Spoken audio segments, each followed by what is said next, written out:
Evil is a concept that has both fascinated and terrified people for centuries. But what does it truly mean to be evil? Is it simply a matter of committing wicked actions, or is there something more sinister at play?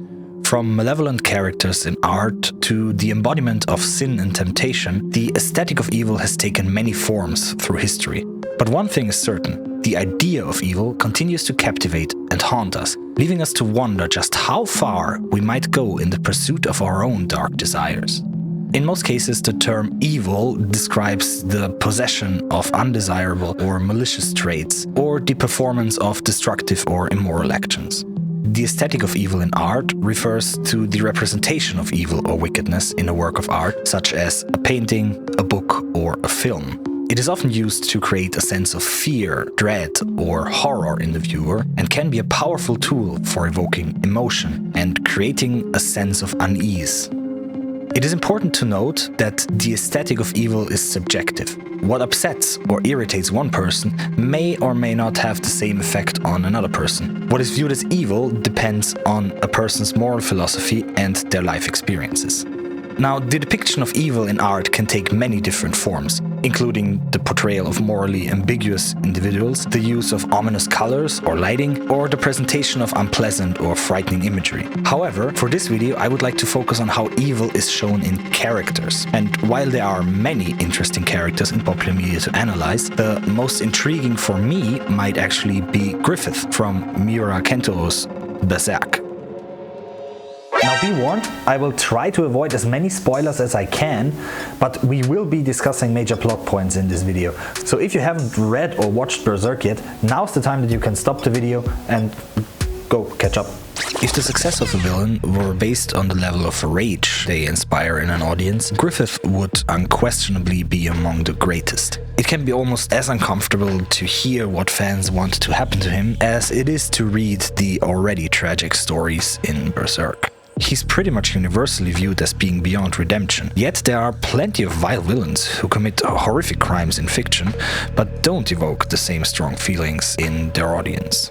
Griffith's character is multifaceted, making it difficult to categorize him as simply a hero or a villain. Throughout the story, we see Griffith's evolution and view him as a vital member of the group, albeit one with lofty ambitions. However, this does not absolve him of his actions. Despite this, Griffith's character arc is one of the most fascinating and intricately crafted in the history of anime and manga, and is well worth examining to gain a better understanding of his actions. During the Golden Age arc, Griffith is introduced as a charismatic leader who appears to be the chosen savior for his followers. He's known for bringing together lost souls in a hostile world, as the majority of people in Berserk struggle to find their way. Despite being an idealistic dreamer, Griffith's unwavering conviction sets him apart and transforms him into a miracle that others place their hopes and aspirations upon. This begins with his band of mercenaries and eventually extends to the entire kingdom of Midland, making him a symbol of hope. Griffith's true nature is revealed as he becomes increasingly ruthless and cunning in his pursuit of power. He will manipulate or eliminate anyone who stands in his way without hesitation. Despite his arrogance and harsh realism about human nature, he's generally loyal to his followers. In exchange, Griffith takes their loyalty for granted as well. As mercenaries, most members of his Band of the Hawk embrace their situation and remain devoted to a commander who not only enhances their chances of survival, but also creates a strong bond within their ranks, allowing them to reach greater heights than they ever imagined. However, it is unclear whether Griffith acts out of empathy or strategic efficiency. The only person he appears to view as his equal is Guts, onto whom he projects his intense devotion.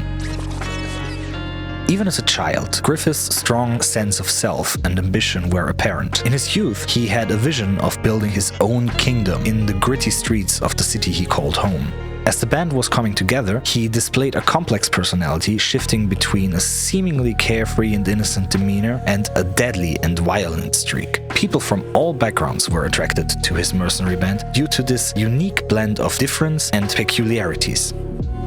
Despite his large following, Griffith never let his ego get the best of him during the early years of his leadership. The reason why people think of Griffith as evil is due to his decisions during the eclipse. Not just did he sacrifice those that seemed to be important to him, he did so in the most unspeakable way imaginable.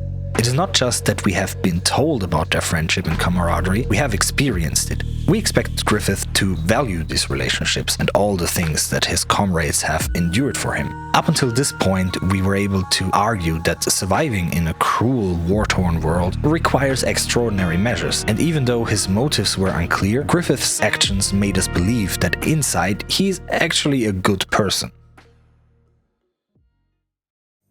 Griffith's descent into evil is the outcome of a very human conflict he faces. In order to better understand his struggle, we can take a closer look at two particular moments that represent him at arguably his most human.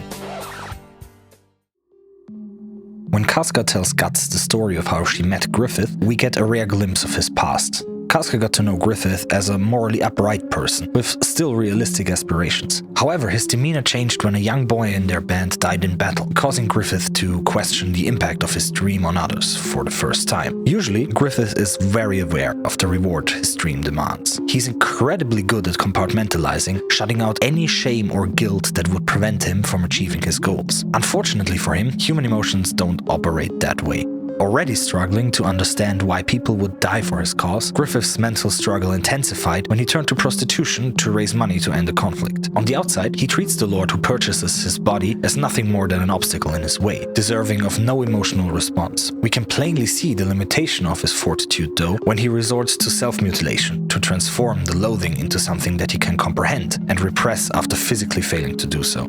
The fact that he was able to control his emotions was more horrifying to Casca than his rapid return to composure. The same holds actually true for us.